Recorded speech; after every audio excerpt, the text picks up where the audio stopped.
Chemical hair டைக்கு bye சொல்லிட்டு natural hair டைக்கு ஹை சொல்லுங்க. அமோனியா சல்ஃபேட் பிபிடி இல்லாமல் தயாரிக்கப்பட்ட ஜிகே நேச்சுரல்ஸோட நேச்சுரல் பிளாக் ஹேர் டை. மக்கள் என்ன பேசுகிறார்கள்? இந்த சம்பவத்திற்கு பிறகு திராவிட முன்னேற்ற கழகத்தை உண்மையாக சொல்லவா முடிச்சிட்டாங்கடா, செந்தில் பாலாஜி வச்சே ஆடிட்டாங்கடா, முடிச்சிட்டாங்க, கேம் விளாண்டாங்கடா பேசுகிறானா இல்லையா? தமிழ்நாடு முழுக்க இதான் நிலைமை. ஆக ஒருபடி உயர்ந்து நிற்கிறது தாவேக அந்த பிரச்சனைக்கு பிறகு. ஆனால் அதை வழிநடத்தக்கூடிய தலைமை பண்பு சற்று யோசிக்காமல் இன்னும் மௌனம் காப்பது ஆச்சரியமாக. என்ன நடந்துரும்? தளபதி விஜய்க்கு சொல்றேன், திருப்பி வழியில வாங்க, வர்றதை பார்த்துக்குவோம், கூட்டங்களுக்கு போங்க, என்ன கூட்டம் வந்துரும்னு பார்ப்போம், காவல்துறை அதுக்கு உரிய பாதுகாப்பை கொடுக்குமா இல்லையா? இதான் நம்ம வைக்கிற கேள்வி. இந்த சம்பவத்தால் விஜய்க்கு ஒன்றும் பெரிய பாதிப்பெல்லாம் எதுவுமே கிடையாது. நீதிமன்றமே உத்தரவிட்டாலும் விஜயனுடைய இந்த ஹார்ட்ஸ் இன்னும் இருக்கிறது. இல்லை போராட்ட குணத்தை முடக்குகிறாரா, இல்லை கூட இருக்கக்கூடிய நீங்கள் அந்த புஷி ஆனந்த் அவரை போன்ற ஆட்கள் அவரை தவறான வழியில் கொண்டு போகிறாங்க? அதுதான் இப்போ நடந்திருக்கு. விஜய் அவர்களை தவறான வழியில் எல்லாரும் வைக்கிற குற்றச்சாட்டு புஷி ஆனந்த் தான் இந்த வேலையெல்லாம் பண்ணுதுன்னு சொல்லி ஒரு குற்றச்சாட்டை வைக்கிறாங்க. இப்போ நான் என்ன கேட்குறேன்னா, புஷி ஆனந்த் எந்த தவறு செய்யலைன்னா ஏன் தலைமறைவாக இருக்கணும்?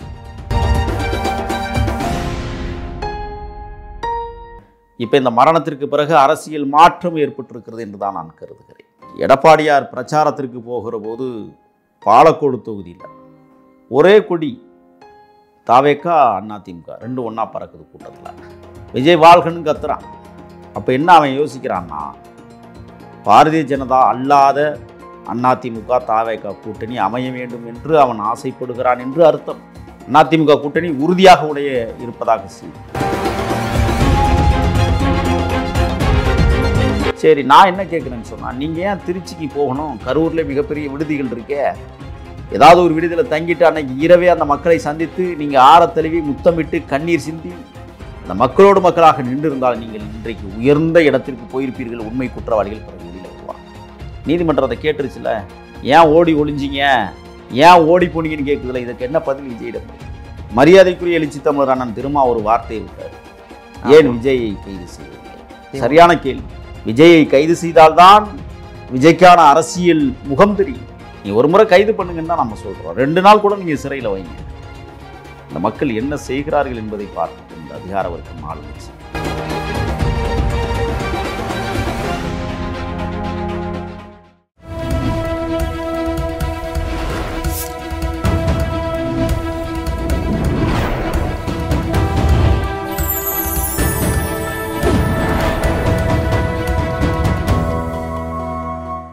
சேனல் 5 தமிழ் நேயர்களுக்கு வணக்கம்.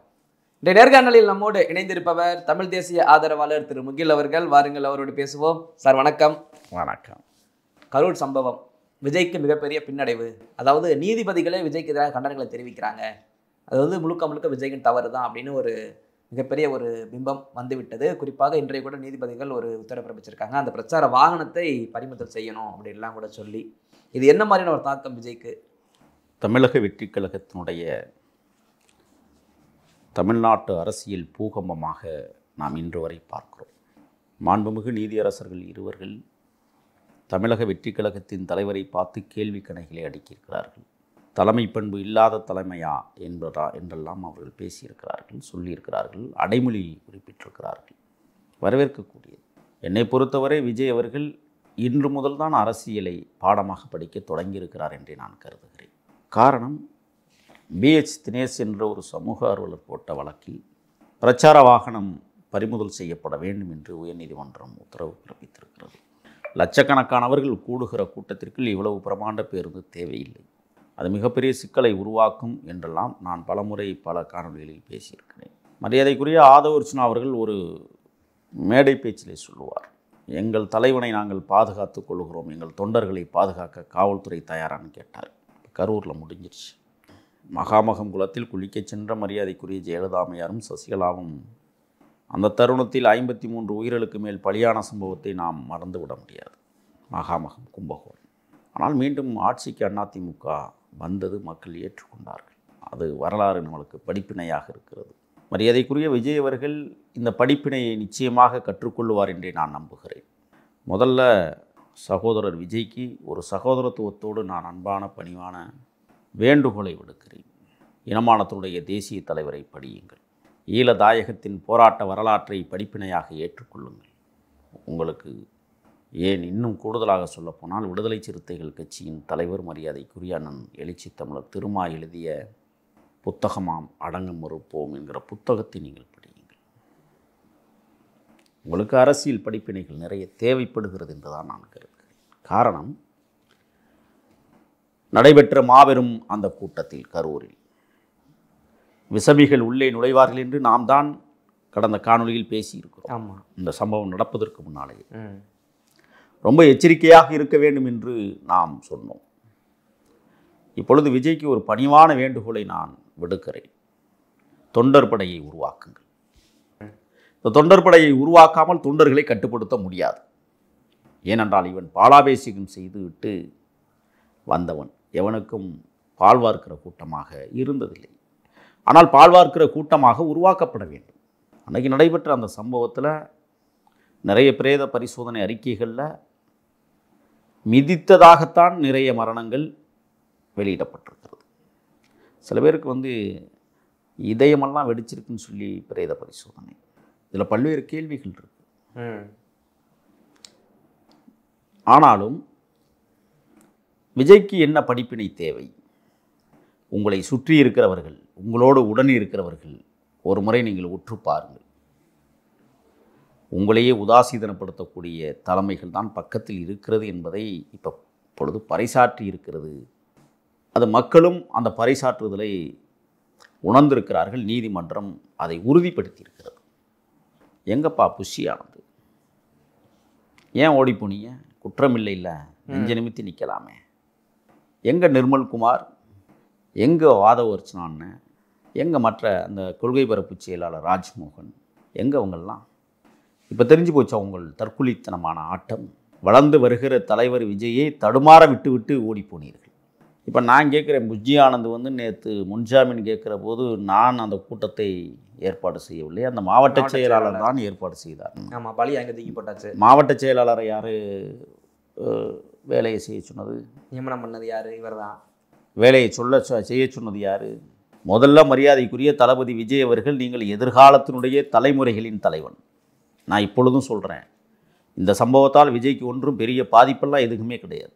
நீதிமன்றமே உத்தரவிட்டாலும் விஜயினுடைய இந்த ஹாட்ஸ் இன்னும் இருக்கிறது, இன்னும் மிகையாக இருக்கிறது. அந்த சம்பவத்திற்கு பிறகு விஜய்க்கு ஒருபடி மேலே நீதிமன்றம் எதை குறிப்பிட்டிருக்கிறது என்றால், மரணங்கள் நிகழ்ந்ததற்கு பிறகு இவர்கள் எல்லாம் எங்கே போனார்கள் என்று தான் குறிப்பிட்டிருக்கிறது. மரணம் நடக்கிற போது என்ன, மரணத்திற்கு முன்னால் என்ன அப்படிங்கிற கேள்வியை நீதிமன்றம் வைக்கவில்லை. ஆனால் மக்கள் என்ன பேசுகிறார்கள்? திட்டமிட்டு பண்ணிட்டாங்க. அதுவும் செந்தில் பாலாஜி ஊரில் செந்தில மிஞ்ச முடியுமா? எங்கே குற்றச்சாட்டு வருது? ஒரு பக்கம் திமுக காரங்களே விஜய்க்கு எதிராக சுவரொட்டிகள் ஒட்டிய சம்பவங்கள். ஆமாம். இன்னொரு பக்கம் பார்த்தீங்கன்னா அதிமுக சுவரொட்டி ஒட்டுகிற சம்பவங்கள். தாவேக்கா கொடியையும் அதிமுக கொடியையும் ஒன்றா பறக்க விட்டு தருமபுரியில் நடைபெற்ற குறிப்பாக பாப்பாரப்பட்டி அந்த பகுதிகளில் எடப்பாடியார் பிரச்சாரத்திற்கு போகிற போது பாலக்கோடு தொகுதியில் ஒரே கொடி, தாவேக்கா அதிமுக ரெண்டும் ஒன்றா பறக்குது கூட்டத்தில். விஜய் வாழ்கன்னு கத்துறான். அப்போ என்ன அவன் யோசிக்கிறான்னா, பாரதிய ஜனதா அல்லாத அதிமுக தாவேக்கா கூட்டணி அமைய வேண்டும் என்று அவன் ஆசைப்படுகிறான் என்று அர்த்தம்.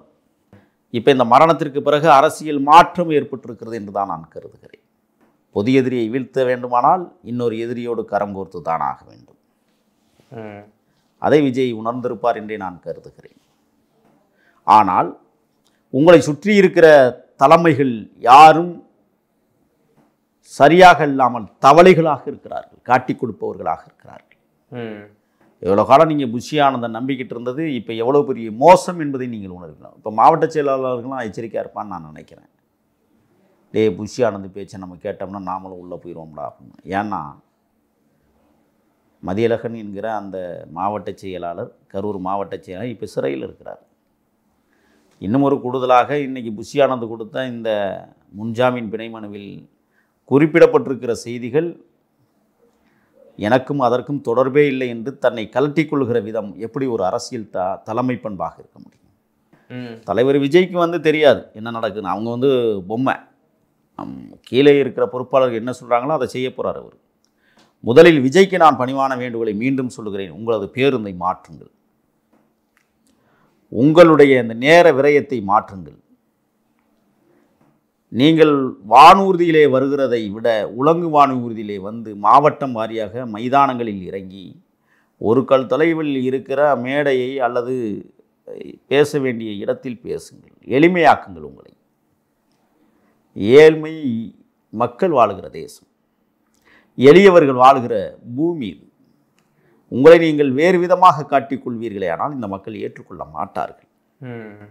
உங்களை நீங்கள் மாற்றுவதுதான் சரியாக இருக்கும்.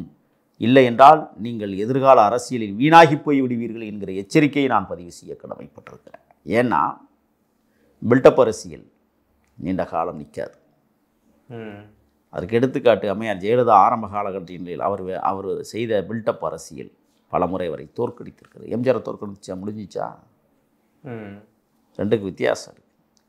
இந்த பில்டப் அரசியல் எடப்பாடியார் இன்றைக்கி ஒரு பெரிய நிலச்சுவாண்டார்கள் குடும்பத்திலிருந்து பிறந்து வந்திருந்தாலும் கூட மக்களை சந்திப்பதிலே அவர் எளிமையாக்கி கொள்ளுகிறார்.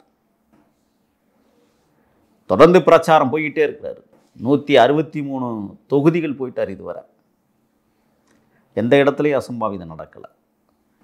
ஒருவேளை அவர்களையாவது கற்றுக்கொள்ளுங்கள் என்று தான் நான் கருதுகிறேன். ஆக விஜய் அவர்களுக்கு பின்னால் ஒளிந்திருக்கிற தலைவர் சக்திகள் தவளைகளாக இருப்பதை நீங்கள் உணர வேண்டும். உங்களே காட்டி கொடுத்துருவான், உங்களே சொரிஞ்சு விட்டுருவான். இப்போ என்ன நடந்துச்சு? 7.5 மணி நேரம். இப்போ கேள்வி என்ன கேட்குறான்னா, ஏடா திருச்சிக்கு போகும்போது மட்டும் 1.5 மணி நேரத்தில் போனியா, அது எப்படின்னு கேட்குறான் சமூக ஊடகங்கள். ஆமாம், இங்கேருந்து போகும்போது 2 மணி நேரத்தில் போயிட்டார், வர்றதுக்கு மட்டும் எவ்வளவு காலதாமதம், ஏன் காலதாமதம்னு கேட்குறான். சரி, நான் என்ன கேட்குறேன்னு சொன்னால், நீங்கள் ஏன் திருச்சிக்கு போகணும்? கரூரில் மிகப்பெரிய விடுதிகள் இருக்கே, ஏதாவது ஒரு விடுதியில் தங்கிட்டு அன்னைக்கு இரவே அந்த மக்களை சந்தித்து நீங்கள் ஆரத்தழுவி முத்தமிட்டு கண்ணீர் சிந்தி அந்த மக்களோடு மக்களாக நின்று இருந்தால் நீங்கள் இன்றைக்கு உயர்ந்த இடத்திற்கு போயிருப்பீர்கள். உண்மை குற்றவாளிகள் பிறகு வெளியில் வருவாங்க. நீதிமன்றத்தை கேட்டுருச்சுல, ஏன் ஓடி ஒளிஞ்சிங்க, ஏன் ஓடி போனீங்கன்னு கேட்குதுல. இதுக்கு என்ன பதில் விஜயிடம் இருந்து? அப்போ தலைமை பண்பு இல்லை என்பதை இன்னைக்கு நீதிமன்றம் சுட்டிக்காட்டி இருக்கிறது என்றால், இப்போ அடுத்து என்ன பண்ணுவாங்க? சனிக்கிழமை தான் நான் வருவேன்னு சொன்னீங்கல்ல, ஏன் அந்த சனிக்கிழமை? மக்களை தினந்தோறும் சந்திப்பதற்கு நீங்கள் ஏற்பாடு செய்ய வேண்டும். உங்களுக்கு அதை காட்டி வேணும் என் வேலை. அரசியலுக்கு வந்துட்டீங்கல்ல, மக்களை சந்திக்கணும்னு முடிவு பண்ணிட்டீங்கல்ல, அப்புறம் என்ன சனிக்கிழமை? இப்போவும் சொல்கிறேன், விஜய் தெளிவானவர் தான், ஒரு போராட்ட குணம் படைத்தவர் தான். ஆனால் ஏன் தெளிவாக இந்த இடத்தில் இல்லை? ஏன் உங்கள் போராட்ட குணத்தை முடக்குகிறீர்கள்? இல்லை, போராட்ட குணத்தை முடக்குகிறாரா, இல்லை கூட இருக்கக்கூடிய நீங்கள் அந்த புஷி ஆனந்த் அவரை போன்ற ஆட்கள் அவரை தவறான வழியில் கொண்டு போகிறாங்க? அதுதான் இப்போ நடந்திருக்கு. விஜய் அவர்களை தவறான வழியில் எல்லாரும் வைக்கிற குற்றச்சாட்டு புஷி ஆனந்த் தான் இந்த வேலையெல்லாம் பண்ணுதுன்னு சொல்லி ஒரு குற்றச்சாட்டை வைக்கிறாங்க. இப்போ நான் என்ன கேட்குறேன்னா, புஷி ஆனந்த் எந்த தவறும் செய்யலைன்னா ஏன் தலைமறைவாக இருக்கணும்? அவசியம் இல்லையே. இப்போ ஆதவ அர்ச்சனா மீது 5 பிரிவின் கீழே வழக்கு போட்டிருக்கிறாங்க.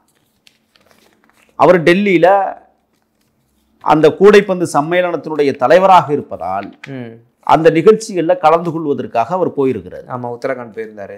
உத்தரகாண்ட், டெல்லி கூட இல்லை. அங்கேயே கைது பண்ணலாமே. 192(1) கலவரம் ஏற்படுத்தும் வகையில் ஆத்திரம் மூட்டுதல் அப்படிங்கிற ஒரு பிரிவின் கீழே, 196(1) நல்லிணக்கத்தை பாதிக்கிற செயலாக, 197(1) இந்திய ஒற்றுமைக்கு தீங்கு விளைவிப்பதாக, 353(1) மக்களுக்கு தீங்கு விளைவிக்கும் அறிக்கை கொடுப்பதாக, 353(2) பொது தீமைக்கு வழிவகுக்கும் வகையில் பேசியதாக 5 பிரிவின் கீழே வழக்கு போட்டிருக்கிறீங்க. ஆதவ அர்ச்சனா ஓடி ஒளியலை, வெளிப்படையாக தனி விமானத்தில் போயிருக்கிறார். தனி விமானம் எங்கேருந்து போகும்? அவர் வீட்டு மாடியிலேருந்து தான் போகும், ஏர்போர்ட் வழியாக தானே போகும். அவரை கைது பண்ணலாம் தானே, ஏன் பண்ணலை? நான் என்ன கேட்குறேன்னா, புஷி ஆனந்த் மீது வழக்கு போட்டதற்கு பிறகு புஷி ஆனந்த் எங்கே? அவர் எங்கே போய் பாண்டிச்சேரியில் எங்கேயாவது தலைமறைவாக இருக்கிறாரா? கைது பண்ணுங்கன்னு தான் நம்ம சொல்கிறோம். நீங்கள் வழக்கு போட்டுட்டீங்க, கைது பண்ணி தான் ஆகணும். சரி, நான் இன்னொன்னையும் சொல்கிறேன். மரியாதைக்குரிய எழுச்சி தமிழர் அண்ணன் திருமா ஒரு வார்த்தையை விட்டார், ஏன் விஜயை கைது செய்யவில்லை? சரியான கேள்வி. விஜயை கைது செய்தால்தான் விஜய்க்கான அரசியல் முகம் தெரியும். நீங்கள் ஒரு முறை கைது பண்ணுங்கன்னு தான் நம்ம சொல்கிறோம். 2 நாள் கூட நீங்கள் சிறையில் வைங்க. இந்த மக்கள் என்ன செய்கிறார்கள் என்பதை பார்க்கட்டும் இந்த அதிகார வர்க்கம் ஆளுங்கட்சிகள். நான் அதை விரும்புகிறேன். 2 நாள் இருக்கிறதுல ஒன்றும் தப்பு இல்லை. ஏன் 15 நாளே இருங்களே. சிறை உங்களை பண்படுத்தும், சிறை உங்களை பக்குவப்படுத்தும், சிறை அனுபவங்கள் உங்களுக்கு வழிகாட்டும். ஒரு முறை போகணும்னு நான் நினைக்கிறேன். இந்த வழக்கில் அவர் குற்றமற்றவர் என்று தான் நான் உறுதிபட சொல்ல முடியும்.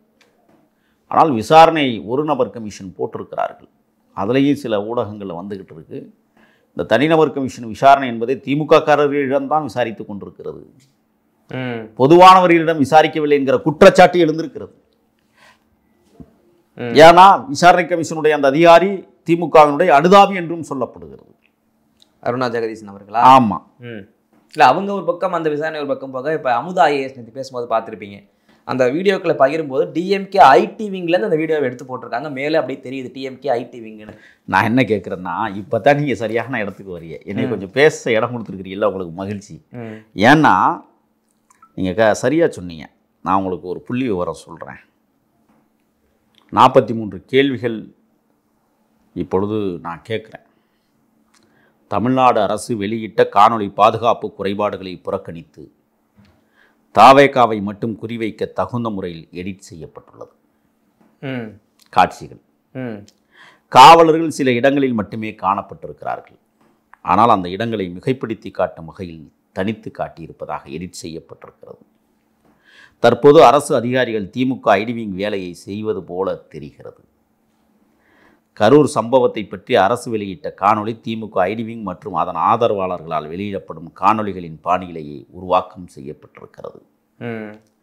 திமுக ஐடிவிங் மற்றும் ஆதரவாளர்கள் சமூக ஊடகங்களில் பரப்பிய காணொளிகள் போதுமானதாக இல்லாததால் அரசு அதிகாரிகள் பத்திரிகையாளர் சந்திப்பை நடத்தி அதே மாதிரியான காணொளிகளை வெளியிட்டு வருகின்றனர். நீங்கள் சொன்னது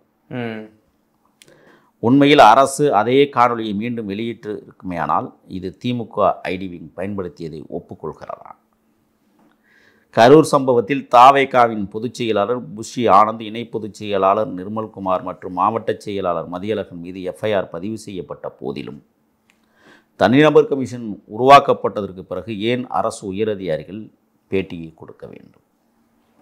இருப்பினும் மதியழகனை மட்டும் கைது செய்திருக்கிறார்கள். மற்ற இருவரின் மீதும் நடவடிக்கை எடுக்க தயங்குவது ஏன்? இங்கே என்ன கேள்வி சொல்லவா?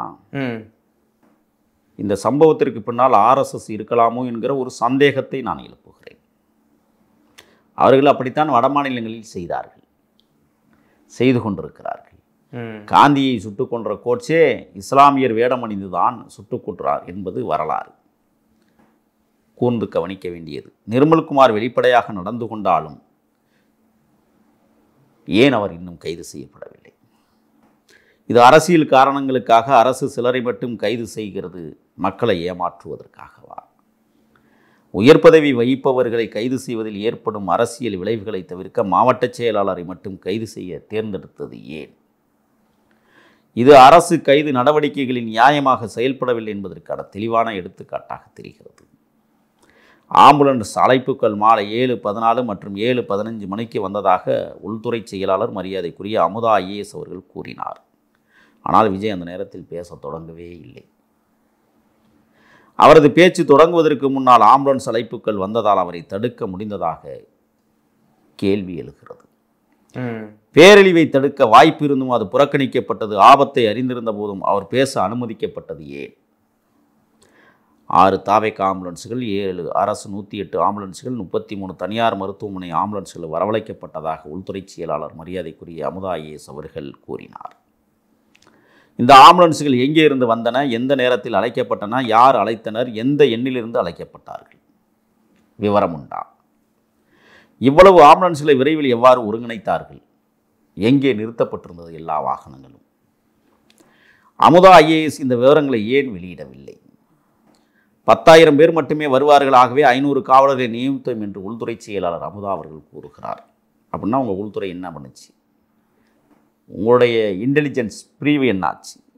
ஆனால் முன்னைய மாவட்டங்களான திருச்சி, அரியலூர், நாகை, திருவாரூர் போன்ற இடங்களில் 30,000 to 40,000 பேர் கூடியதாக புள்ளி விவரங்களை அரசு தான் வெளியிட்டிருக்கிறது. 10,000 பேர் மட்டுமே வருவார்கள் என்ற வாக்குறுதியை காவல்துறை எப்படி நம்பியது?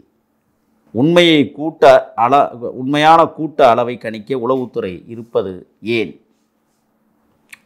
உளவுத்துறை அதிகாரிகள் ஒவ்வொருவரும் விஜய் கூட்டத்தில் இருந்திருக்கிறார்கள். அவர்களுக்கு ஏன் உண்மை தெரியாமல் போனது? சோகம் நடக்கும் என தெரிந்து மாநில அரசு குறைவான காவலர்களை அனுப்பி வைத்தது ஏன்? 500 காவலர்களை நியமித்தோம் என்று உள்துறை செயலாளர் மரியாதைக்குரிய அமுதா IAS அவர்கள் கூறியதின் அடிப்படையில் நேரடி கண்காணிப்பில் 100 காவலர்களுக்கு மேல் இல்லை. ஊடக நேர்காணல்களில் கூட காவலர்களின் இருப்பு மிக மிக குறைவாகவே தெரிகிறது. சுமார் 50 காவலர்கள் மட்டுமே பரவியிருந்ததாக பங்கேற்பாளர்கள் தெரிவிக்கின்றார்கள். அரசு உண்மையில் 500 காவலர்களை நியமித்திருந்தால் ஆதாரம் வெளியிட வேண்டும். காவலர்கள் தாவேகா தொண்டர்களை தடியடி செய்யவில்லை என்று உள்துறை செயலாளர் அமுதா அவர்கள் கூறியிருக்கிறார்.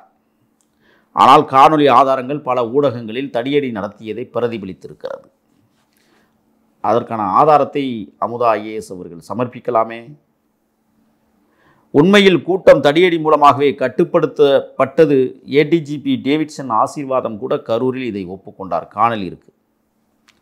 அமுதா உள்துறை செயலாளர் IAS அவர்கள் தடியடி எதுவும் நடக்கவில்லை, கூட்டத்தை கட்டுப்படுத்த லத்திகள் மட்டுமே படுத்தப்பட்டது என்றால் லத்திகள் எதுக்காக பயன்படுத்தினீங்க?